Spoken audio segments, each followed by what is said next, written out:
just giving you a little bit of an insight to our little trip to Flinders Beach. It's been a cracker. Couldn't have asked for better weather.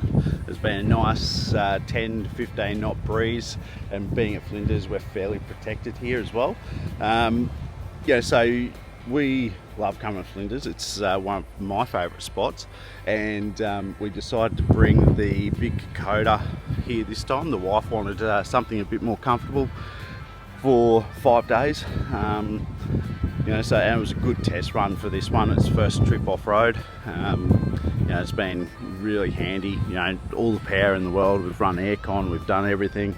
I bought an extra 200 litre bladder so we can transfer water from the car into the van. The van carries 240 litres, so that pretty much did us for the 5 days, 440 odd litres. I think I've topped up a little bit extra just to get through the last night.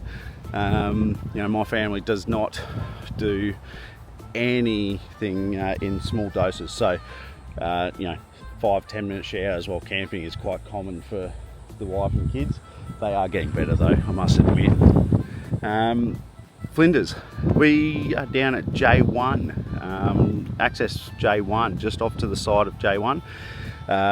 We were booked in for H, which is just there over that side, but all the waterfront spots were taken. It does have a heap of sites up the back, but with the kids and everything, we really wanted to be on the front because where they wanted to be was on the beach. We're right next to this drop toilet or composting toilet here, but the beauty about our vans, the member vans, is that we've got toilets in them. The good thing is there's a dump point only about 500 metres up that way. I think it's behind site G, up the back of G. Might be H, but I think it's G. And really convenient. So we just empty, for the 4 or 5 of us over 5 nights, I just empty that cassette once a day. That seems to be pretty easy to do. The site we're on, easy enough to get into. They put a heap of bark and things on the softest spots of the sand, so even with the big vans it seems to be very simple once you get in. I remember having a van here last time and getting stuck in all this soft stuff previously, it's not fun, especially with the kids and the wife. They're just too excited to either get there or go home. Cracking spot. So sandy site, we've set up right on the edge of it so we get a bit of the grass so we don't pull it all through the van too much. A little hot tip for you: bucket of water at the bottom of the steps. It's easier to dry water than it is to clean sand out of your bed all the time. And then coming out, you're on the back of the dune here. We go down, and this tannin coloured water here, it's actually fresh water. It runs for about 2 or 3 k's both ends of the beach, or in front of these sites anyway. Right in front of the crossing, it's about 600 mil deep, so be careful with that one. But up a bit further, it's only ankle deep all the way across. This seems to be the only one where it's actually fairly deep.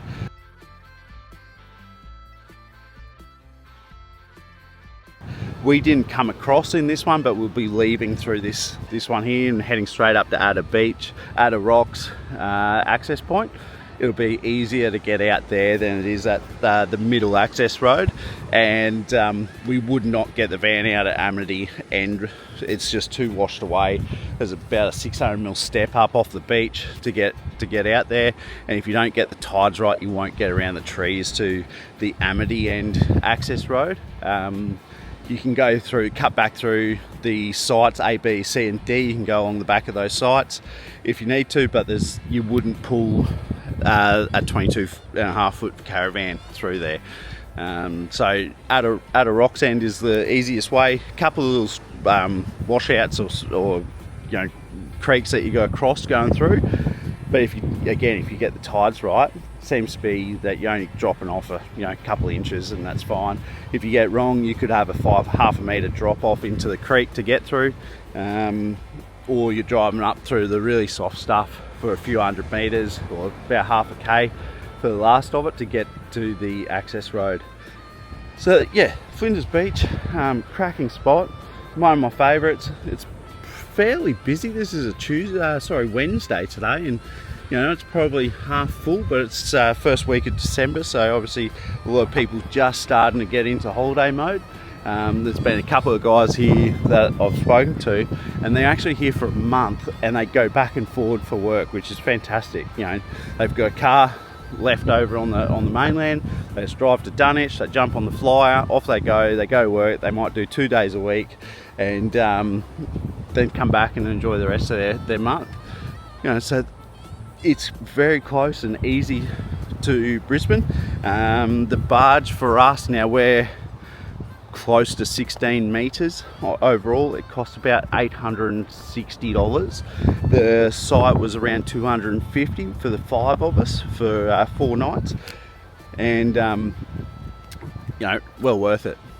I think Moreton, it's a bit more on the barge, but the sites are slightly cheaper. Fraser, if you want to take a van up there, you got to consider the fuel as well. So you know, being Straddy's so close to home, it's such a great spot for us to consider as an easy getaway. You know, we've had this one planned for a while because obviously we got to get the vans, you know, for all our hire business, and then obviously the members, we go pick and choose and book in advance, so we don't really want to upset our hirers too much, or the members. You know, so we always go try and go in November, end of November, start December. It's our quietest period of the year, so it's a good time to get away. You know, kids have all loved it, wife's loved it, but I think we're ready to go home. We don't like staying in the same spot for too long, as beautiful as this place is. You know, it's time to get back to reality and do some work. Enjoy, guys. I'll talk to you soon.